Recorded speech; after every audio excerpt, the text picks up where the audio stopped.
mexicana y doctor en Historia por la Facultad de Filosofía y Letras de la Universidad Nacional Autónoma de México. Su actual nombramiento es de investigadora titular adscrita al Centro de Estudios Mayas del Instituto de Investigaciones Filológicas y se desempeña también como tutora de los posgrados de Historia y Estudios Mesoamericanos. Como parte de sus labores docentes, ha dirigido o asesorado una veintena de tesis de licenciatura y posgrado, tanto en la Facultad de Filosofía y Letras como en la Escuela Nacional de Antropología e Historia. Sus líneas de investigación actuales son la historia y la historiografía de América bajo la dominación española, y la mayor parte de sus últimas publicaciones se han centrado en la construcción de una historia crítica de la historiografía de los pueblos mayas.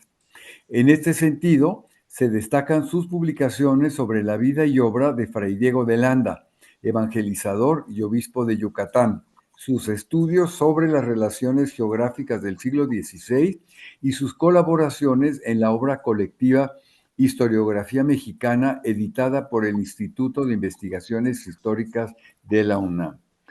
A lo largo de su carrera ha recibido, bueno, no voy a decir todas las distinciones que ha recibido porque se nos va todo el tiempo. Del 2020 a la fecha, publicó los trabajos, los documentos tempranos en el libro colectivo Encuentros y Desencuentros en las Castas de Yucatán, libro para el cual también escribió la introducción y que editó con Carlos Conover los artículos de estudios de cultura maya, Fray Diego de Landa, obispo de Yucatán, según su información de legitimidad y nobleza en 1573. Bueno, me voy a saltar algunos, otro más.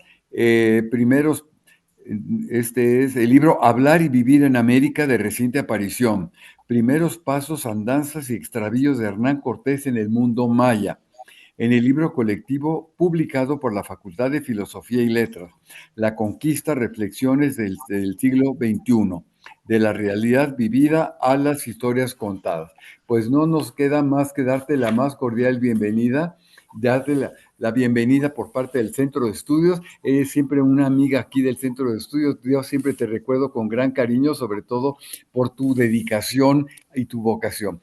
Pues adelante con tu presentación acerca de Gonzalo Fernández de Oviedo y Valdés. Yo nada más como un anuncio, quiero decirles que aquí tenemos el original en el Centro de Estudios, ¿verdad? El original, que es verdaderamente uno de los grandes tesoros que hay aquí. Y también presumir que en 1979 se sacó la edición facsimilar de este libro y que se puede consultar obviamente aquí o también en línea.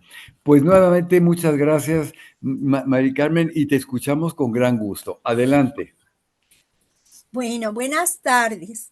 Agradezco al Centro de Estudios de Historia de México, Fundación Carlos Slim, en la apreciable persona y el gran amigo, el doctor Manuel Ramos, su gentil invitación para participar en este ciclo de conferencias dedicado a presentar revisiones historiográficas de obras escritas desde el siglo XVI que dan cuenta de cómo, a lo largo del tiempo, se fueron forjando los antecedentes de lo que en la actualidad es México.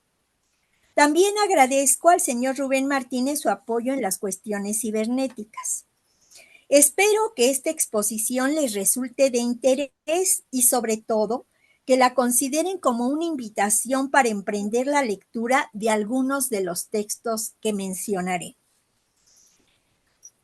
Empiezo por advertir que las obras de Gonzalo Fernández de Oviedo son hoy en México poco conocidas, apenas consultadas por algunos historiadores en busca de datos puntuales para nutrir sus investigaciones y casi nunca leídas en su integridad en busca de comprender el horizonte intelectual en el cual se concibieron, los testimonios, recursos e ideas históricas previas con que se escribieron, el método aplicado en su composición y menos el carácter y las motivaciones de su autor. No obstante que este escritor haya sido testigo actor y cronista en la expansión imperial española sobre el Nuevo Mundo, así como un notable historiador de la naturaleza indiana.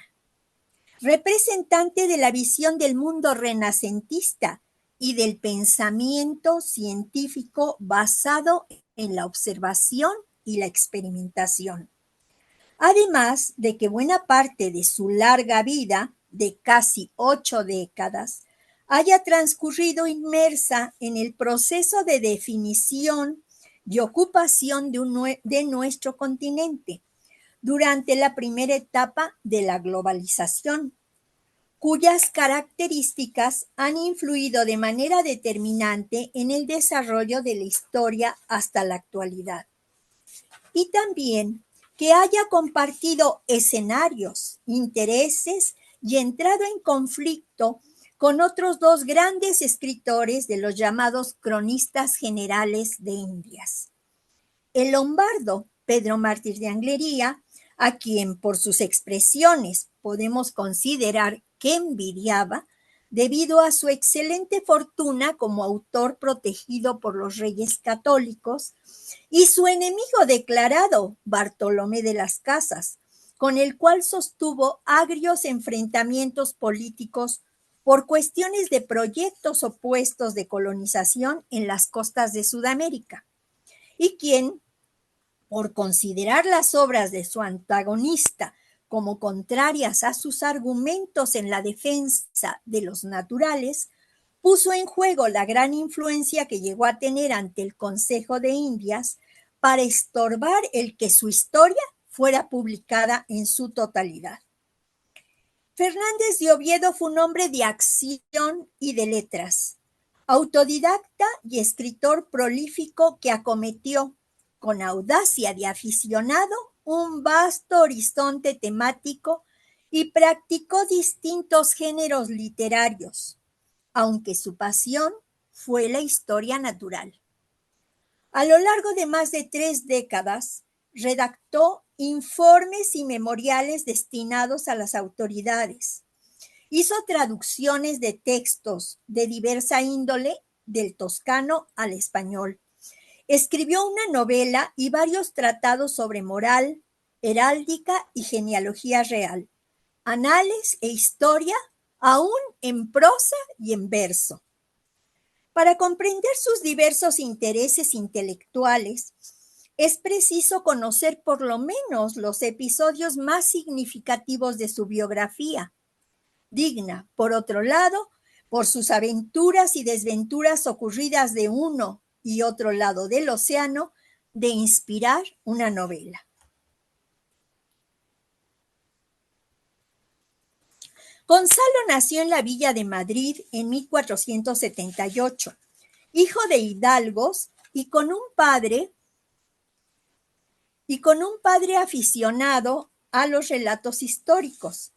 Casi niño, fue recibido en la corte itinerante de los reyes católicos, como paje al servicio de los jóvenes de la familia real. Bueno, se pasó la imagen, perdón. Donde con el tiempo llegó a ser encargado de las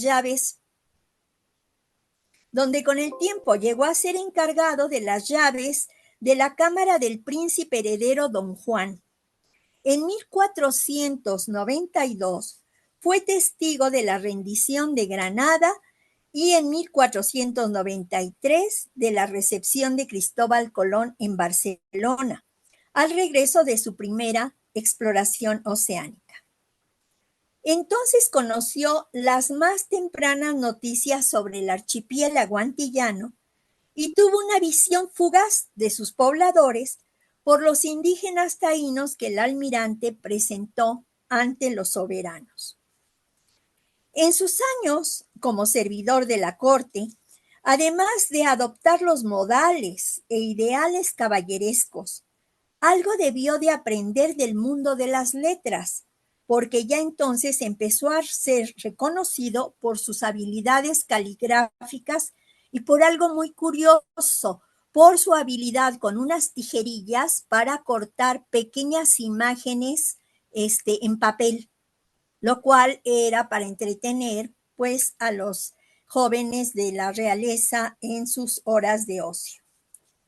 La muerte del joven príncipe en 1497 lo dejó sin empleo y a los 19 años tuvo que buscar un nuevo destino.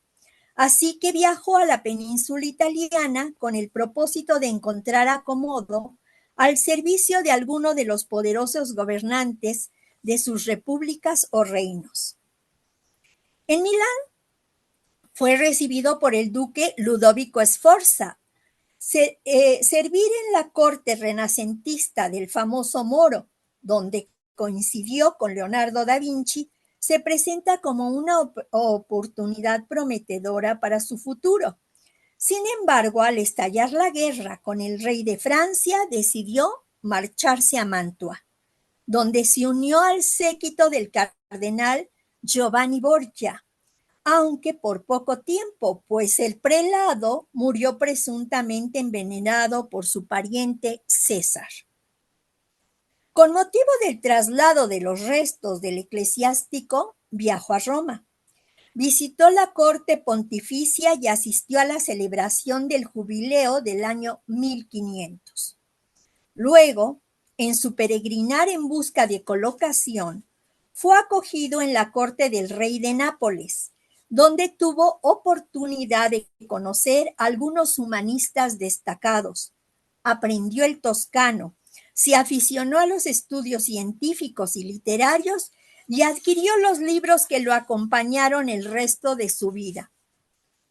Pronto, también este intento de establecerse resultó fallido, pues a causa de la invasión comandada por Gonzalo Fernández de Córdoba, el famoso gran capitán, general de los ejércitos de Castilla y Aragón, y la aprehensión de la familia real napolitana, tuvo que volver a España en 1501. Sin amo al que servir, se instaló en Madrid como escribano público y con la aprobación del rey Fernando empezó a componer su primer tratado histórico, el Catálogo Real de Castilla. Años después, en 1512, logró enrolarse como secretario en la armada preparada por el mismo gran capitán con destino a Italia. Pero el rey suspendió la empresa en el último momento y Oviedo quedó de nuevo desempleado. Viudo, vuelto a casar y con problemas económicos, enfocó sus ambiciones en las Indias. Así, gracias a sus contactos con funcionarios de la corte, obtuvo varios encargos, como el de custodiar el hierro para marcar esclavos y el nombramiento de veedor de las fundiciones del oro del Darién al enrolarse en la expedición de gran envergadura, formada por 22 navíos y 2,000 expedicionarios, que el rey puso bajo el mando de Pedrarias Dávila para colonizar una región que, por lo promisorio de sus riquezas, había sido bautizada como Castilla del Oro. En junio de 1514, los navíos avistaron las costas de Santa Marta, en lo que hoy es el territorio de Colombia. Ante una multitud de indígenas hostiles, los taironas, con fama de antropófagos y armados con flechas envenenadas, que los esperaban en la playa y por su calidad de escribano, Oviedo tuvo que atestiguar la primera lectura del requerimiento. El requerimiento era un documento elaborado por el jurista Juan López de Palacios Rubios para solicitar por vía legal el sometimiento indígena. En dicho texto se explicaba el derecho que tenía el soberano español para gobernar estas tierras y promover la conversión de sus pobladores al cristianismo. Debía leerse por un intérprete a los indígenas antes de emprender cualquier acción bélica en su contra. Dar fe notarial de su lectura, esta vez a gritos, desde una barca en movimiento, cubiertos por escudos y bajo una lluvia de flechas, fue la primera experiencia de Oviedo al encontrarse con nativos. El que venía de las cortes renacentistas italianas va a tener este encuentro tan contrastante con pobladores originarios de América. Así, pudo también constatar que aquel requerimiento no era más que un recurso legaloide, que en esas condiciones ni favorecía el entendimiento con los indígenas ni lograba su objetivo. Como la colonia no consiguió establecerse en aquellas tierras, el comandante trasladó a los expedicionarios al Darién, donde Vasco Núñez de Balboa y sus hombres habían logrado convivir de manera amistosa con los nativos. Poco después, Oviedo, decepcionado y disgustado por las arbitrariedades y la mala administración de Pedrarias, decidió volver a España con el propósito de informar al rey. A la muerte de Fernando el Católico, fue a solicitarle al rey Carlos la gobernación de la hostil Santa Marta en detrimento ahora de la extensión territorial del proyecto de ocupación pacífica presentado ante la corona por el clérigo Bartolomé de las Casas. Fue a raíz de esta controversia que nació entre ambos una enemistad irreconciliable. Al final, ni Oviedo pudo echar a andar su proyecto de gobernación, no tenía ni siquiera los recursos para sostenerlo, ni las Casas consolidar el suyo, que terminó en un estrepitoso fracaso. Fracaso que lo llevó a ingresar a la Orden de Santo Domingo. Mientras se resolvían sus pretensiones políticas y ante los apremios económicos que lo agobiaban, Oviedo volvió a los ejercicios literarios, continuó el catálogo real y probó su pluma en el género comercial de la época, la novela de caballería. Al escribir y publicar el libro del muy esforzado e invencible caballero de fortuna propiamente llamado Don Clarivalte, impreso en Valencia en 1519. Una obra de la que décadas después pretendía olvidarse cuando en su historia se declaró enemigo de los libros de ficción y apóstol de la verdad. Un año más tarde, confiado en el hecho de que Pedrarias pronto sería destituido de la gobernación de Castilla del Oro y con nuevas responsabilidades como funcionario de la administración pública, Oviedo viajó de regreso a aquella colonia, a Castilla del Oro. Pedrarias, ocupado en establecer la nueva capital en Panamá, lo nombró su teniente de gobernador para que se hiciera cargo de la semi-abandonada Santa María de la Antigua del Darién.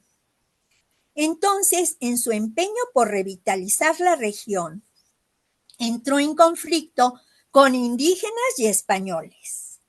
En 1523, tras la muerte de su segunda esposa y de su hijo, y de sufrir un atentado a manos de un colono agraviado que lo acuchilló tratando de matarlo, perseguido por Pedrarias, se embarcó casi de huida a Cuba, donde el teniente de gobernador, Diego Velázquez, por entonces en pleito con Cortés, lo acogió y le pidió que llevara a España un testimonio sobre los recientes descubrimientos en el Golfo de México y además ahí pudo ver la documentación que Velázquez tenía sobre lo que estaba ocurriendo en Nueva España.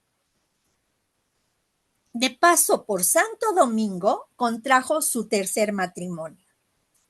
Luego, ya de regreso en la corte, el emperador le ordenó que presentara ante el consejo un parecer sobre la condición de los indígenas. En ese documento señaló que vivían llenos de vicios y que no perseveraban en el cristianismo, con lo que empezó a ganarse la reputación de antiindigenista que lo ha acompañado hasta el presente.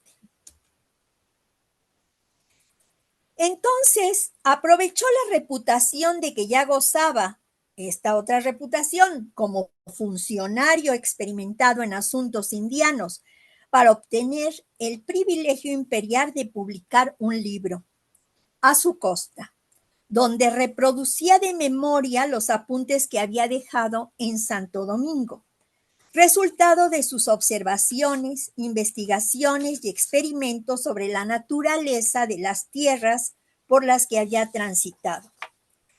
Se trata del Sumario de la Natural Historia de las Indias, que el autor considera como un bosquejo panorámico descriptivo y un anuncio de la obra mayor que ya habían comenzado, la historia general y natural de las Indias. Dedicado este sumario a Carlos V y fue en el libro impreso en Toledo en 1526. Como su título lo indica, este opúsculo se refiere sobre todo a la historia natural. Se abre con un capítulo dedicado a dar cuenta de la ruta de la navegación de España a las Indias. Luego describe las Antillas y parte de la llamada Tierra Firme, es decir, el istmo centroamericano y las costas aledañas. Reseña las características y las costumbres de los habitantes e intenta un inventario de la fauna, donde los cuadrúpedos, aves y reptiles y hasta los insectos son registrados, y también de la flora nativa, donde mameyes y guayabas aparecen junto a unas extrañas peras que el autor bien sabe que no lo son y en las que se puede identificar por sus descripciones a nuestros aguacates. La edición se acompaña de algunos dibujos del autor, el de una hamaca, un artilugio para hacer fuego, un árbol y una hoja. El autor explica que no va a tratar en este texto sobre la Nueva España, porque Cortés ya lo ha hecho en sus cartas, pero promete ocuparse de estas tierras en la historia que ya está componiendo. Sin embargo, sus descripciones de algunos animales, árboles y plantas permiten identificar especies encontradas en regiones de lo que hoy es México, por ejemplo, en la península de Yucatán. La publicación del sumario significó para el madrileño el reconocimiento como cronista con autoridad en los temas del Nuevo Mundo fuera de España. Muy pronto fue traducido al latín y el embajador de la República de Venecia realizó una primera versión del texto en italiano, que le sirvió a Oviedo como carta de presentación ante los humanistas de la ciudad adriática, por entonces encrucijada de las noticias producidas por las exploraciones oceánicas y uno de los centros editoriales más importantes de Europa. Giovan Battista Ramusio, doctor geógrafo y editor de las relaciones de descubridores y conquistadores, el cardenal historiador Pietro Bembo y el médico poeta Gerolamo Francastoro se convirtieron en sus colaboradores científicos y amistosos corresponsales. En el mismo 1526, Oviedo, en busca de concretar sus ambiciones políticas de conseguir una gobernación, regresó de nuevo a Centroamérica y transitó desde Cartagena a Nicaragua, región entonces muy ambicionada por su riqueza aurífera, donde, además de explorar el volcán de Masaya, empezó a escribir un tratado de heráldica, el libro del blasón. Dice uno, en estas tierras, rodeado de poblaciones indígenas y todo, y le da por escribir un libro de heráldica. Es algo curioso. En 1530, después de conseguir el nombramiento como procurador de los regimientos de los cabildos de Panamá y Santo Domingo, y con el propósito de conseguir un destino permanente acorde con sus ambiciones de hidalguía y sus pretensiones intelectuales, regresó a España, llevando como respaldo lo que había escrito sobre las Indias y la recomendación que el regimiento de Santo Domingo envió a Carlos V en su beneficio, para que el emperador le ordenara continuar la crónica general y natural de las Indias y le concediera el título y salario de cronista en virtud de su experiencia en el conocimiento de estas tierras. Con el apoyo del Consejo de Indias en agosto de 1532, Oviedo consiguió el nombramiento de cronista oficial, no de las Indias, como había sido Anglería hasta su muerte en 1526, sino en las Indias, y el goce de un salario anual. Con el cargo adquirió la responsabilidad de viajar por todos los dominios de la corona que desconocía y enviar inédito lo que escribiera al consejo, pues éste se reservó el otorgamiento de la licencia de publicación. El cronista logró que aquella condición se modificara y que fueran las autoridades de los nacientes reinos los que quedaran obligadas a informarlo. Entonces se estableció en Santo Domingo, donde poco después fue nombrado alcaide de la fortaleza. Muy pronto, en 1534, el cronista viajó de nuevo a España para cuidar la edición de la primera parte de su historia general, formada por 19 libros, que se imprimió en Sevilla en el otoño del año siguiente.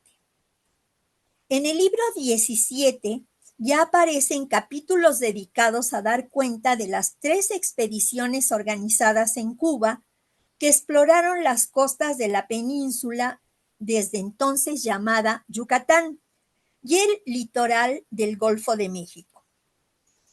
De particular interés para el conocimiento de los mayas es el relato que hizo sobre la expedición comandada por Juan de Grijalva, cuando se descubrió Cozumel, porque lo basó en el informe del capitán, hoy desaparecido, pues el texto que se conoce con el título de Itinerario de la Armada, que había sido publicado en Venecia en 1520, fue compuesto probablemente por el escribano de la expedición, Diego de Godoy. A Fernández de Oviedo, por entonces con 20 años de amargas experiencias en el ámbito antillano y centroamericano, la civilización de los mayas no le despertó particular admiración, como había ocurrido con Pedro Mártir de Anglería. Menciona sus edificaciones y atavíos y afirma que eran idólatras, además de señalar que se habían hallado en la costa tabasqueña unos idolillos representando la práctica del pecado nefando o sodomía, condenada por el cristianismo. Entonces, idólatras, sodomáticos, en fin, todo lo negativo que podía decir de estos indígenas.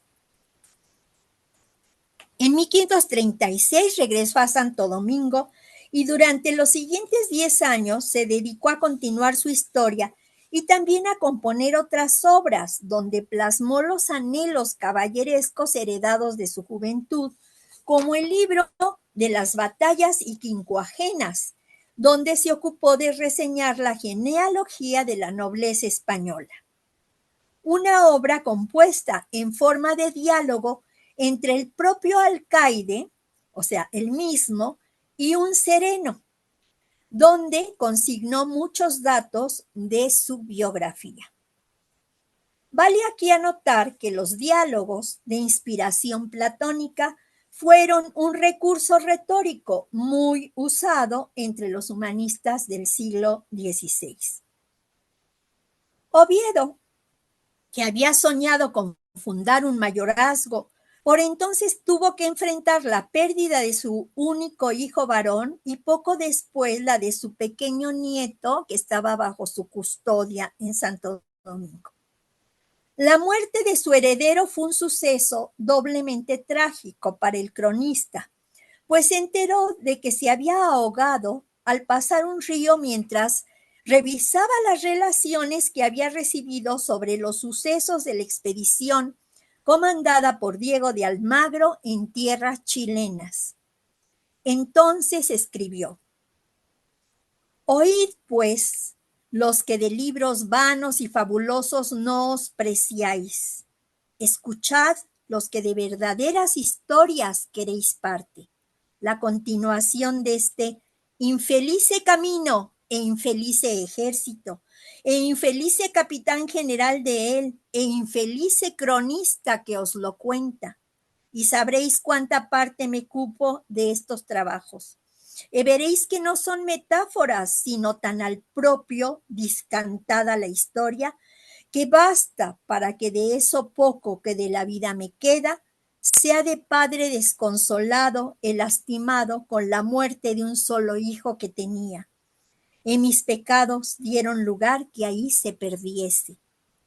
Y dejando mi desventura aparte, volveré a la de muchos, porque la historia se continúe. De nuevo, en 1546, el historiógrafo regresó a España como procurador de Santo Domingo. Durante su estancia escribió el tratado Oficios de la Casa Real de Castilla o libro de la Cámara del Príncipe Don Juan y continuó la redacción de las batallas y quincuagenas, mientras se reimprimía la primera parte de su historia, ahora en Salamanca, editada por el veneciano Juan de Junta, que la anunció como ahora nuevamente impresa, corregida y enmendada, aunque es el mismo texto de 1535. Y destacó que en ella se narraba la conquista del Perú, pues en aquellos años era un tema de gran actualidad por el estallido de la rebelión de los colonos peruanos contra la corona. En esa ocasión, el autor no pudo entregar a prensa lo que llevaba preparado sobre la segunda y tercera parte, tanto por no haber terminado la redacción definitiva como por los informes recientes que debía agregar y que conoció al llegar a España. Sin embargo, fue por ese entonces cuando debió haber dejado de trabajar en la historia, que ya acumulaba 50 libros. Y aunque el cronista anunció que escribiría la cuarta parte, donde se había propuesto continuar la historia novohispana, nunca lo hizo. En los primeros meses de 1549, Oviedo regresó al bastión caribeño. A la alcaidía sumaba ahora el nombramiento de regidor perpetuo de Santo Domingo y, por algún tiempo, todavía brindó a la corona los consejos de buen gobierno, como siempre había acostumbrado, aunque no obtuviera atención ni respuesta. Se encontraba anciano, pero no se sentía acabado. En lo que escribía y pese a su sordera, aún manifestaba entereza y vitalidad. Empeñado en construir a fuerza de palabras otro monumento a las glorias de España, emprendió y concluyó las quincuagenas de los generosos e ilustres, en no menos famosos reyes, príncipes, duques, marqueses y condes, de caballeros, de personas notables de España, obra para la que compuso 7,500 versos. Bueno, aquí les puse algunos ejemplos de la caligrafía y los dibujos de Oviedo, tanto en Las Quincuagenas, que es el otro libro, no confundirlo con este, con el libro anterior, que también lleva un título parecido, y también en el Catálogo Real, esos dibujos con los árboles genealógicos de los reyes de España, que hace partir desde Adán y Eva.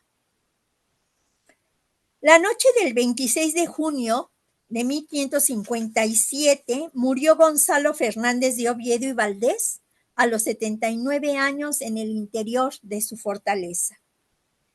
Con el viejo hidalgo desaparecían sus anhelos no satisfechos de una grandeza esquiva, pero el escritor prolífico bien podía retirarse de esta vida orgulloso de la copiosa herencia de su pluma que pervive hasta el presente, entre la cual destacan sus dos obras sobre la naturaleza de estas tierras y la historia de la expansión imperial sobre el Nuevo Mundo, el Sumario y la historia general y natural de las Indias. Muerto el autor, el resto de su obra quedó inédita, aunque Oviedo la tenía lista para su impresión, según él mismo lo dice, por la oposición de Fray Bartolomé de las Casas. Esto de la oposición de las Casas a que se continuara la impresión de la obra de Oviedo, lo sabemos por los anales que escribió López de Gómara, donde consigna esta noticia.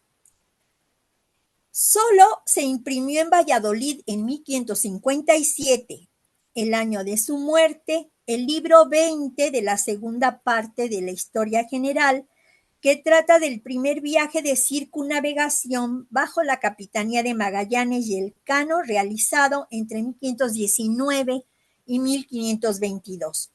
1557 es un año significativo porque recién ha subido al trono Felipe II.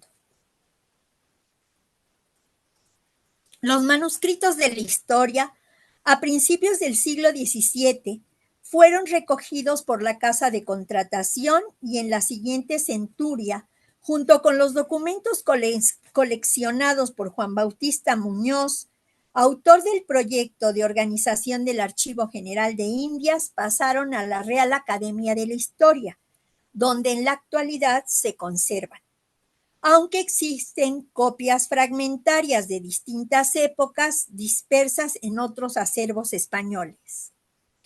La misma academia puso al cuidado de José Amador de los Ríos la primera edición íntegra, que fue impresa en Madrid entre 1851 y 1855, en el contexto del desmembramiento del Imperio Español.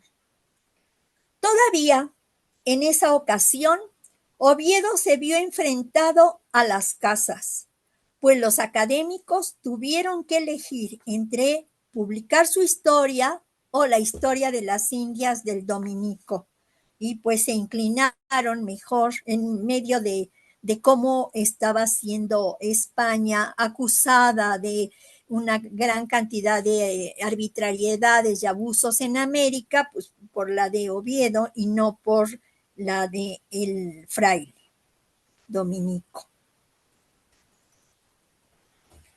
Ahora no quiero dejar de mencionar la edición de la historia impresa en el siglo XX, preparada por el notable americanista Juan Pérez de Tudela para la Biblioteca de Autores Españoles, pues la antecede un acucioso estudio biobibliográfico y ofrece numerosas notas sobre las correcciones y cambios que el autor anotó en sus revisiones al manuscrito.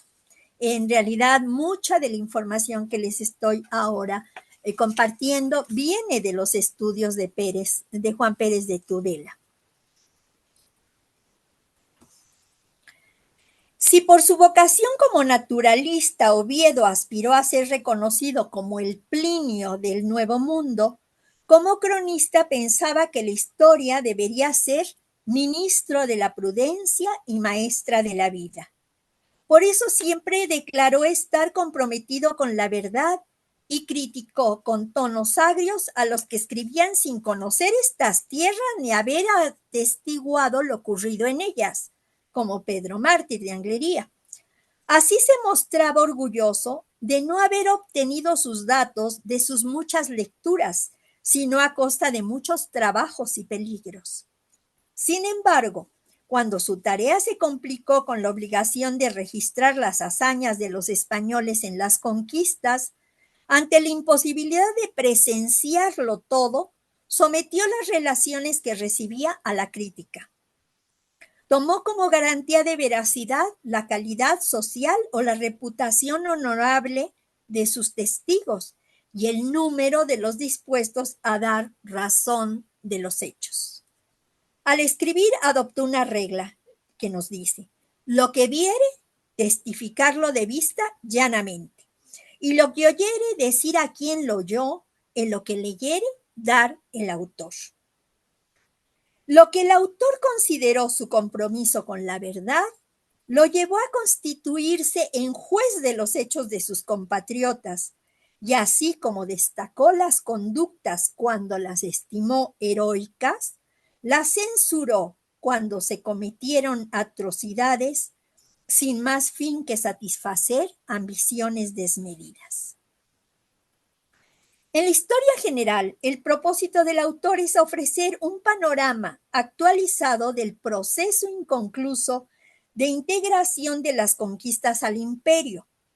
Abarca desde el descubrimiento colombino hasta la pacificación del levantamiento de los colonos del Perú contra la corona, a raíz de la publicación de las leyes nuevas que prohibían la esclavitud indígena y limitaban la encomienda en 1542.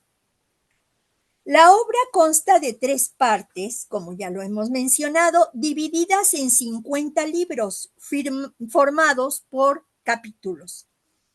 El último libro, de carácter temático, está dedicado a dar cuenta de los naufragios ocurridos en la navegación oceánica.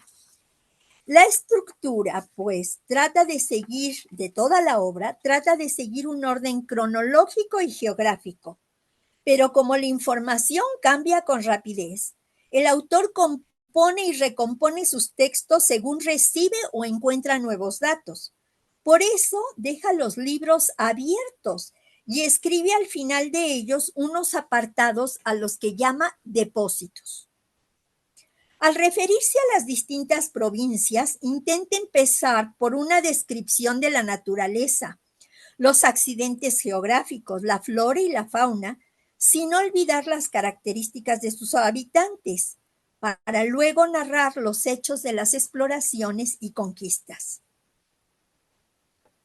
En cuanto a la importancia de la historia en relación con la Nueva España, por el criterio geográfico que guiaba al autor para exponer los hechos, lo primero que aparece es lo relativo a las expediciones organizadas en Cuba que realizaron el hallazgo de la península que desde entonces se bautizó como Yucatán y de la isla de Cozumel, además de la inicial exploración de las costas del Golfo de México.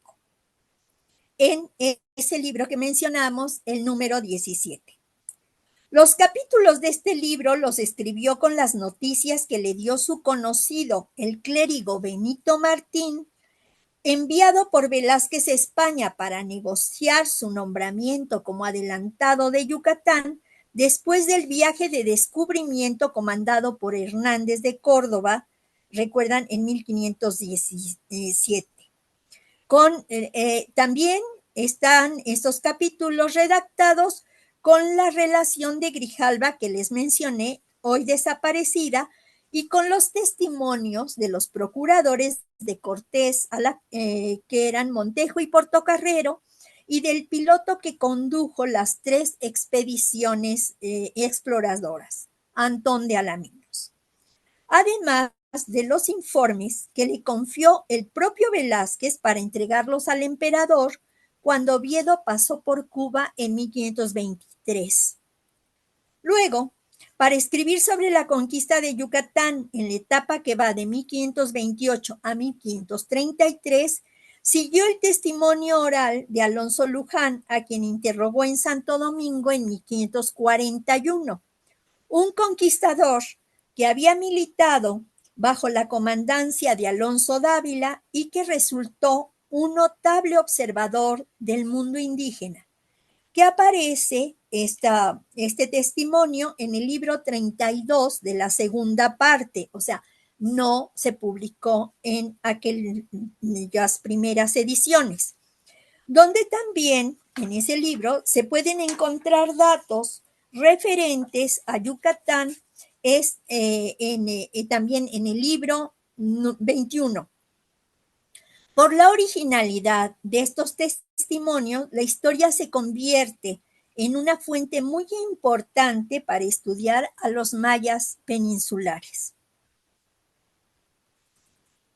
En cuanto a las campañas comandadas por Hernán Cortés, Oviedo les dedica el libro 33, cuya columna vertebral la constituyen las cartas de relación del conquistador, pues aunque le escribió al extremeño pidiéndole información, este se limitó a remitirle sus cartas publicadas sin más explicaciones.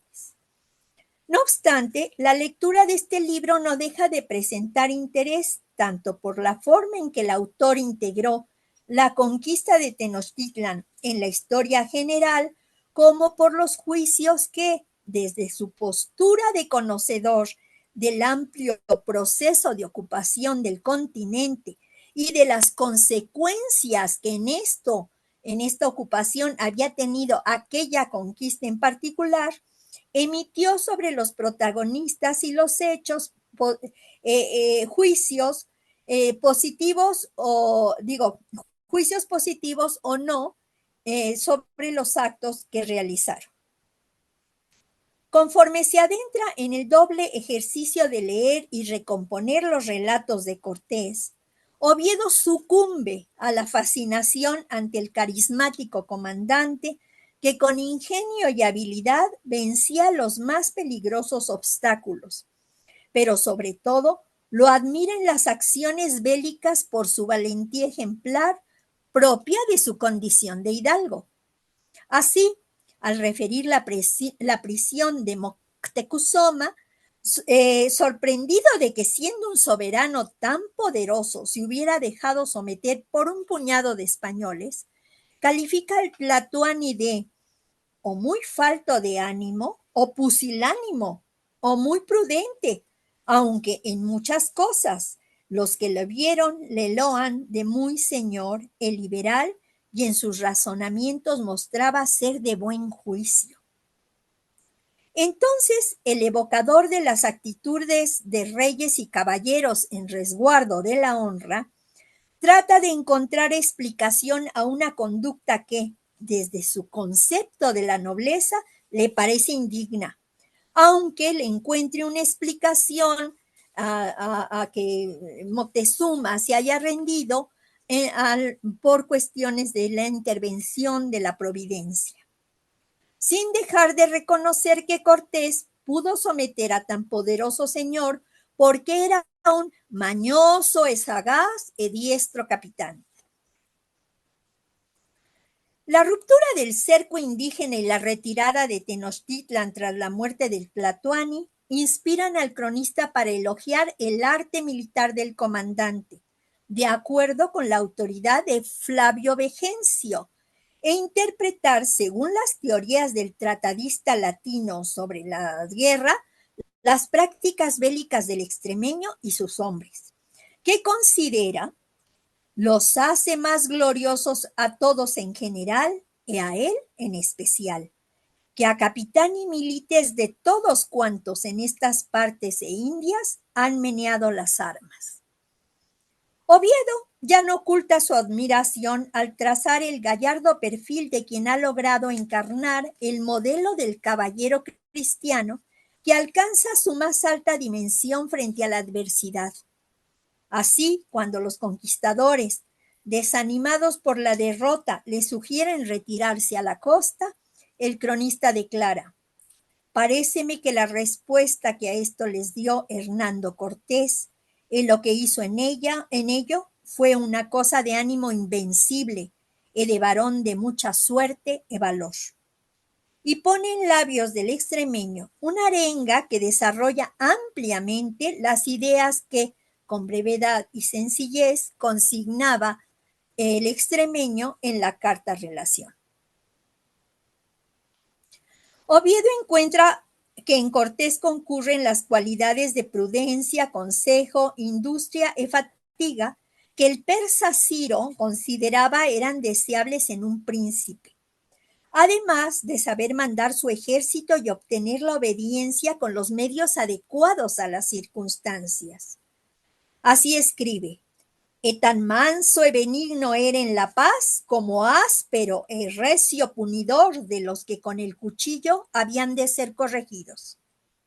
Más adelante, al examinar las providencias tomadas para atacar Tenochtitlan, Cortés le parece superior a Julio César, pues sus hazañas se han realizado en un mundo hasta ahora desconocido, en nuevo horizonte y debajo de estrellas no vistas, apartado de Europa, con muchísimos trabajos y carencias, pocas fuerzas y contra gente tan innumerable y tan bárbara y belicosa y apacentada en carne humana. Ante semejante protagonista de gesta tan notable, el escritor acepta que sus letras carecen de elegancia, la cual hubiera aquí menester el valeroso y extremo y excelente capitán Hernando Cortés, de quien la pluma mía conoce que sobra la materia y que la lengua ni mi estilo no puede tan adelante llegar, que le den el colmo que su loor y obras merecen para la inmortalidad de su fama. Pero irá arrimada a la simplicidad y forma de hablar que deben concurrir en la verdadera historia.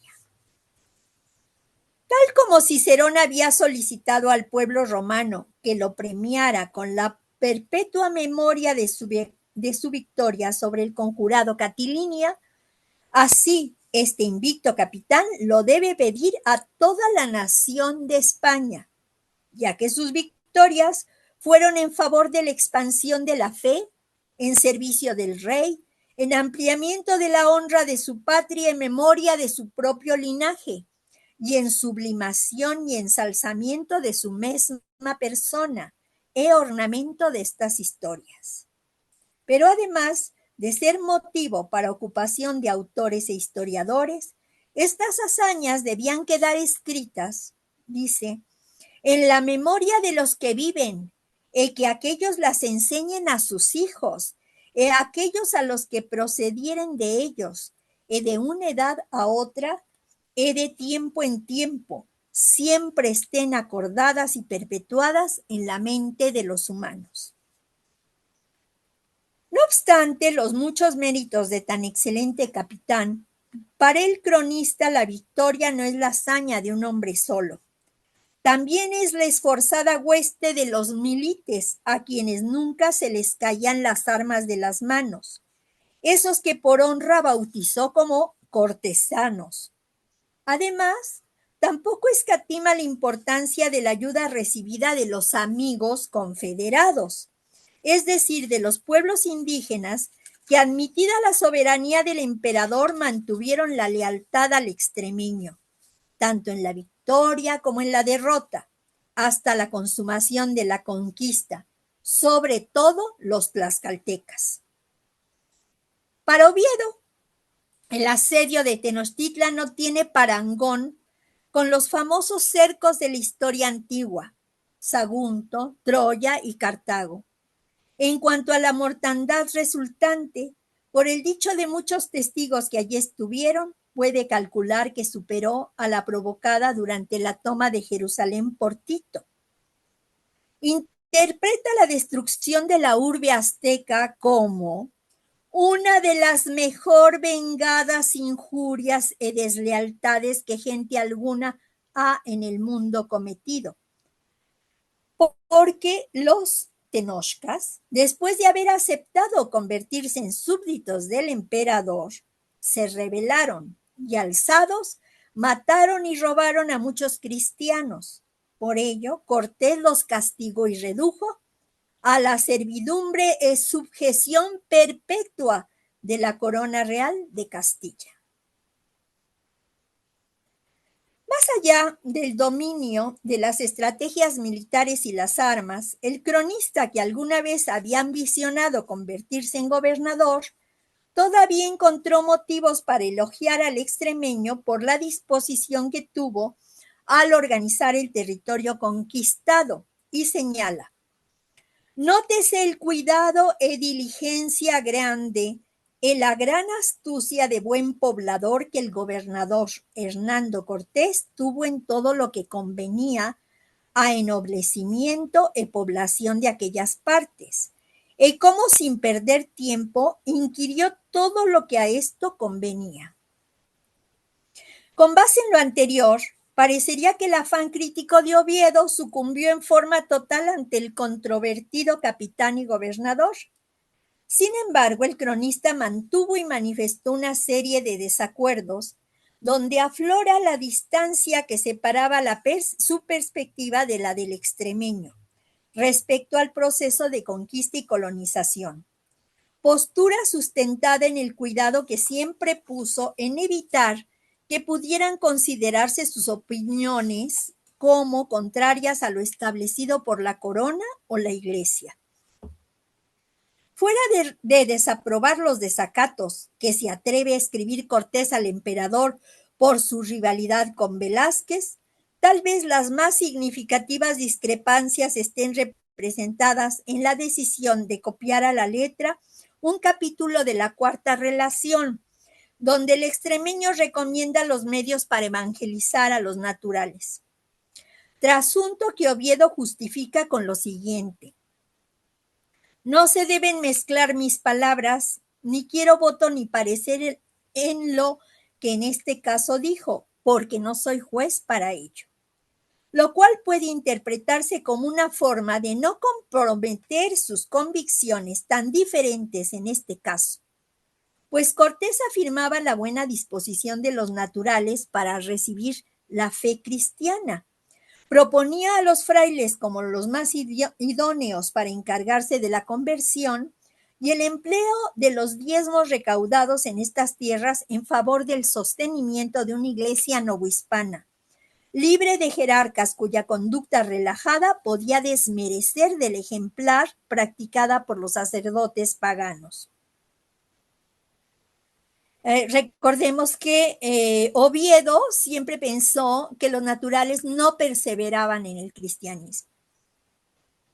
Como antiguo habitante de Santo Domingo, Oviedo tampoco está de acuerdo con la apreciación de Cortés acerca del beneficio que han tenido las Antillas por la conquista de Nueva España, pues anota que desde antes las islas habían sido ricas, productivas y pobladas de vecinos acaudalados.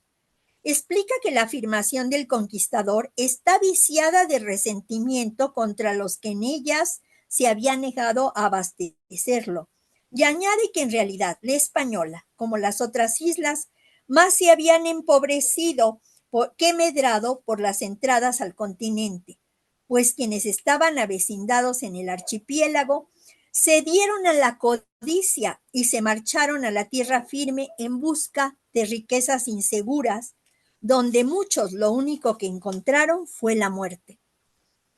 Con base en esa misma carta relación, el cronista incorpora los informes enviados por los capitanes de Cortés desde las tierras por donde incursionaban, las dos famosas cartas de relación de Pedro de Alvarado sobre Guatemala y el informe de Diego Godoy referente a los lugares que más tarde formaron la provincia de Chiapas. Después, Oviedo compone otra versión de la conquista de Tenochtitlan, basada en una investigación que realizó entre algunos de los combatientes de la hueste cortesiana, como Pedro de Alvarado. En esta recoge detalles que no aparecen en la primera, en la que está basada en las cartas de relación de Cortés. Por ejemplo, las apariciones milagrosas de la Virgen y Santiago en socorro de los conquistadores. Además, consigna sucesos posteriores a la caída de Tenochtitlan hasta el regreso de Cortés de España, ya con el título de Marqués del Valle. Oviedo advierte a sus lectores: no le parezca al que lee que es contradecirse lo uno a lo otro, porque los hombres, así como son de diversos juicios y condiciones, así miran y entienden las cosas diferenciadamente, y las cuentan, puesto que vengan los unos y los otros a una general y mesma conclusión, y aún a las veces se contradicen en muchas cosas puntualmente. Enseguida, añade una serie de relaciones, cartas e informes que corroboran, corrigen y agregan datos a la historia novohispana. Primero resume una relación que el dominico Fray Diego de Loaiza le había entregado cuando se encontraron en Nicaragua por 1529, donde se refiere al gobierno de los oficiales reales, el juicio de residencia de Cortés y su viaje a España. Además de algunas noticias sobre el origen de Moctezuma, que el dominico había investigado entre los naturales y otras de diversa especie. Luego copia un breve relato sobre la fundación de Tenochtitlan que le había remitido desde Venecia su amigo Ramusio. Texto basado en una memoria que el virrey Antonio de Mendoza había enviado a su hermano, el embajador español ante aquella república, con el cual Francisco López de Gómara había estado trabajando, había estado a su servicio. Después consigna una sumaria relación acerca de la forma en que sus súbditos tributaban a Moctezuma y señala la tiranía de los nobles indígenas sobre los plebeyos, donde, si bien reitera la visión negativa que acostumbra transmitir de los naturales, reconoce los frutos que el trabajo de los misioneros, sobre todo los franciscanos, han conseguido. A continuación, transcribe 2 cartas de la correspondencia que en busca de información sostuvo con el virrey de Mendoza entre 1541 y 1542. Por último, para enmendar algunas cosas de las que antes había escrito, aprovecha de nuevo el testimonio de Juan Cano, al que, como mencioné, interrogó a su paso por Santo Domingo en 1544. Este conquistador, que después irá a Yucatán, había formado parte de la hueste de Narváez y estaba casado con una hija de Moctezuma. Le ofreció al cronista una versión desfavorable en todo a Cortés y sobre algunos de los más controvertidos hechos de la conquista, como la matanza del Templo Mayor. El proceso de acumulación, más que de composición de este libro, se concluyó en España en 1548, con la referencia a la muerte del extremeño, y después de leer el manuscrito, inédito todavía, de López de Gómara, a quien el autor considera un escritor parcial al conquistador, preocupado por complacer a sus herederos.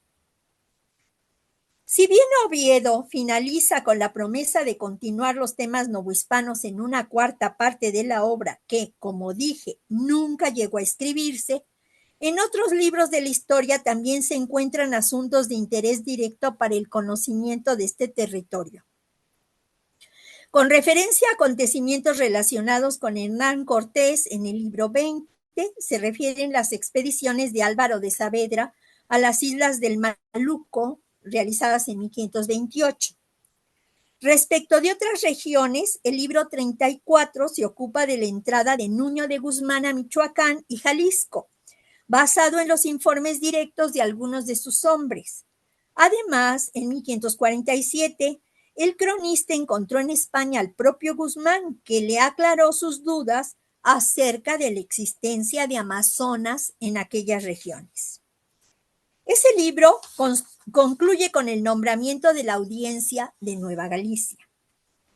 Luego, el libro 35 recoge la relación que Alvar Núñez Cabeza de Vaca, Andrés Dorantes y Alonso del Castillo enviaron a la audiencia de Santo Domingo en 1539 sobre el naufragio de la armada de Pánfilo de Narváez en las costas de Florida y el largo camino que por tierra siguieron hasta llegar a la Nueva Galicia, atravesando lo que es hoy el territorio de los Estados Unidos.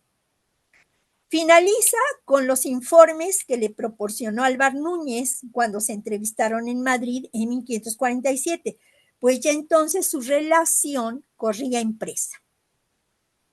El libro 40, en el capítulo primero, apunta algunos datos sobre las exploraciones emprendidas por el virrey Mendoza y el marqués del Valle y sus discrepancias, según unas cartas de 1539 recibidas por el tesorero del rey en la Española, una del virrey y otra del contador Rodrigo de Albornoz.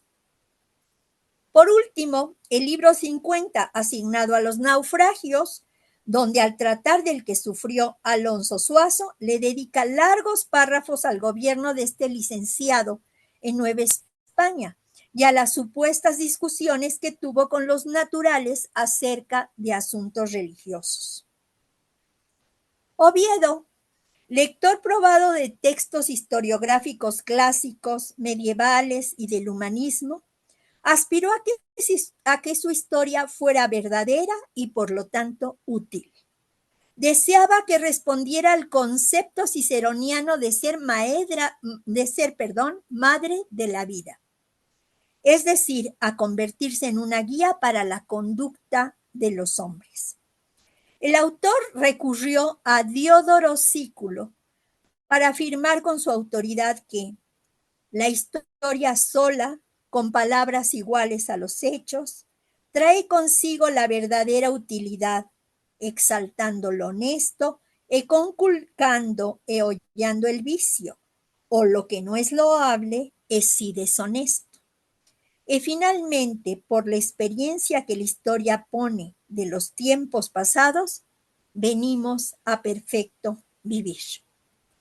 Este fue el deseo con el que escribió su larguísima obra también a lo largo de muchísimos años, y con esto espero que ustedes queden invitados a acercarse a su lectura. Muchas gracias.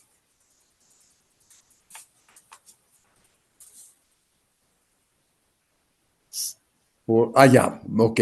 Carmen, muchísimas gracias y me llama la atención, como siempre, tu gran erudición y tu entrega al personaje, porque lo has estudiado a fondo, sin lugar a dudas, ¿no? Y esa recomendación que nos haces precisamente de acudir a las fuentes, ¿no? Tuviste una audiencia muy, muy amplia, cosa que me da mucho gusto, y yo te preguntaría nada más, ¿se consiguen en la actualidad esas obras sí, contemporáneas que se hayan reeditado en el siglo, por lo menos en el siglo XX y XXI en México? Sí, bueno, sí, fundamentalmente tenemos el sumario, que es lo que yo les pediría que fuera como la puerta de entrada para que luego leyeran la historia, porque sé que, bueno, la historia está en 5 volúmenes, ¿eh? O sea, no es algo que uno Bien, pueda sentarse y leer en claro, un fin de semana, pero el sumario sí, el sumario está publicado por el Fondo de Cultura Económica. Y perfecto. Ok. se consigue, tiene un estudio introductorio muy interesante. No quiero cometer un error porque iba a anotarlo, pero sí, José Miranda creo que escribe el estudio introductorio.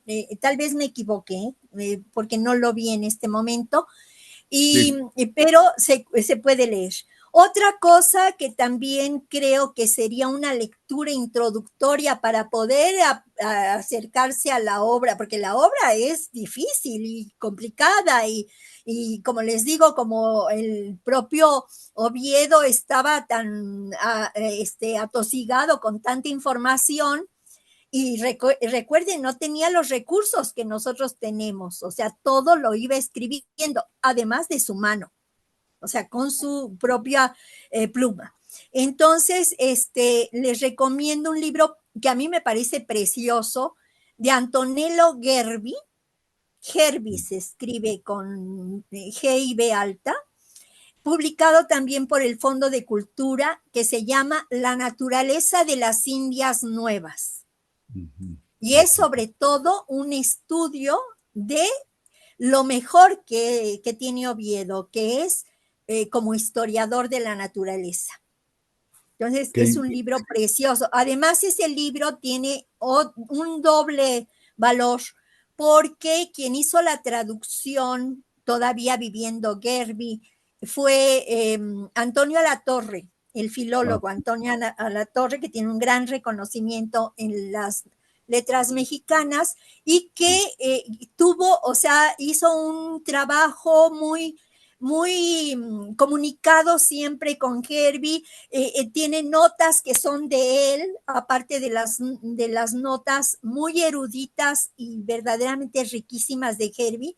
Entonces es un volumen muy valioso. Entonces yo les recomiendo esas lecturas. Y bueno, la edición digamos, del siglo XX, parcialmente modernizada, que es la que yo siempre uso, es la de Juan Pérez de Tudela, que está en la Biblioteca de Autores Españoles. Yo creo que ustedes la tienen en su biblioteca también. Sí, seguramente, claro, sí. Sí, porque es una obra que solo es de consulta ya en las bibliotecas. Ahí les puse yo en la presentación la portada del primer volumen. Es de 1959. Entonces, porque emprender una edición actualmente, bueno, sería más fácil con digamos, los apoyos que ahora tenemos de las computadoras, de todo esto, pero yo pienso que en este ámbito donde todo va tan deprisa, donde hay tanta información, donde es muy difícil encontrar no solo a una persona, sino que fuera un equipo que trabajara la obra y que le dedicara pues el tiempo que requiere hacer una edición, por ejemplo, crítica y anotada de este tipo de textos. Ahora, otra cosa, me da un poco de pudor, pero yo escribí para la historia de la historiografía mexicana, precisamente el capítulo dedicado a Fernández de Oviedo, que es de donde tomé mucho de lo que ahora les he presentado. Entonces, está ahí, esa como toda la historia de la historiografía mexicana se llama la obra, publicada por el Instituto de Investigaciones Históricas de la UNAM y está en línea. Uno pone por el autor que quiere revisar y le aparece el documento, lo puede bajar, lo puede imprimir, lo que sea, está de libre consulta. Entonces, es que en esa obra a mí me tocó resolver los cronistas generales de Indias y por eso están ahí mis trabajos sobre López de Gómara, sobre Pedro Mártir de Anglería y Oviedo. No hice las casas, eso Mauricio Beuchot, un sabio que tenemos, sabio, filólogo, historiador, emérito del Instituto de Investigaciones Filológicas, hizo el trabajo sobre Fray Bartolomé de las Casas. Pues perfecto, yo creo que con eso se complementa enormemente tu presentación y quien quiera acceder directamente, pues ya tienen ahí las fuentes. Pues no nos queda más que agradecerte enormemente tu participación, tu gran conocimiento, eso siempre te lo he reconocido de los cronistas novohispanos y ojalá que pronto te volvamos a tener aquí. Tuviste una audiencia de 130 seguidores que no se dieron de baja, sino que te escucharon paso a paso y bueno, y tienes felicitaciones también en el chat. Carmen, muchas gracias a reserva de vernos pronto y un saludo muy especial de parte del Centro de Estudios de Historia de México, Fundación Carlos Slim. Y a todos los que nos siguieron, muchas gracias. Nos vemos la semana entrante. Hasta pronto. Gracias, Carmen.